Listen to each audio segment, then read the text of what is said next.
1980 সালে মুক্তিপ্রাপ্ত অগ্রণী ফিল্ম ডিস্ট্রিবিউটসের পরিবেশনায় মুস্তাফিজের প্রযোজনা ও কাহিনী অবলম্বনে ইশতিয়াকের চিত্রনাট্য ও পরিচালনায় চলচ্চিত্র চন্দ্রলেখা। এতে প্রধান সহকারী পরিচালক ও সংলাপের দায়িত্বে ছিল নজরুল ইসলাম সজল ও আসলাম আজাদ মামা। চন্দ্রলেখায় চলচ্চিত্রের নাম ভূমিকায় অভিনয় করেছিলেন অলিভিয়া গোমেজ। এছাড়াও ওয়াসিম আজিম, মিনুর রহমান, আলেয়া, কায়েস, আদিল, মতি, টেলিস আহমেদ, খলিল আহমেদ শরীফ, মেহফুজ সহ আরও অনেকেই।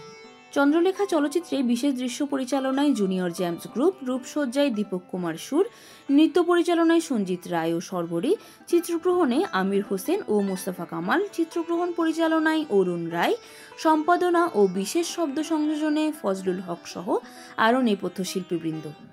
চন্দ্রলেখায় গীত রচনায় আহমেদ জামান চৌধুরী, গাজী মাজহারুল আনোয়ার ও মোহাম্মদ ইউসুফ।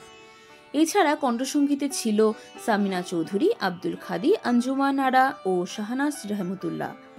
শিকারি গো শিকারি করোনা গানে সুর করেছেন আনোয়ার পারভেজ। ডর লাগে রে গানে পরিচালক নিজেই। চন্দ্রলেখায় সঙ্গীত পরিচালনায় ছিলেন আলী হোসেন। এই চলচ্চিত্রের আরেকটি জনপ্রিয় গান হলো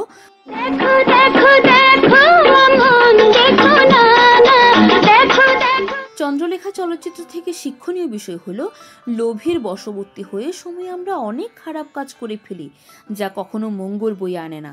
একটি অনৈতিক বা গর্হিত কাজ করার আগে হাজারবার ভাবা উচিত ভবিষ্যতে তার ফলাফল কি হতে পারে। আমাদের সবসময় ত্যাগ করার মন মানসিকতা থাকাটা জরুরি এবং উপকার করে কিছু না পাওয়ার আশা অনুশীলন করতে হবে।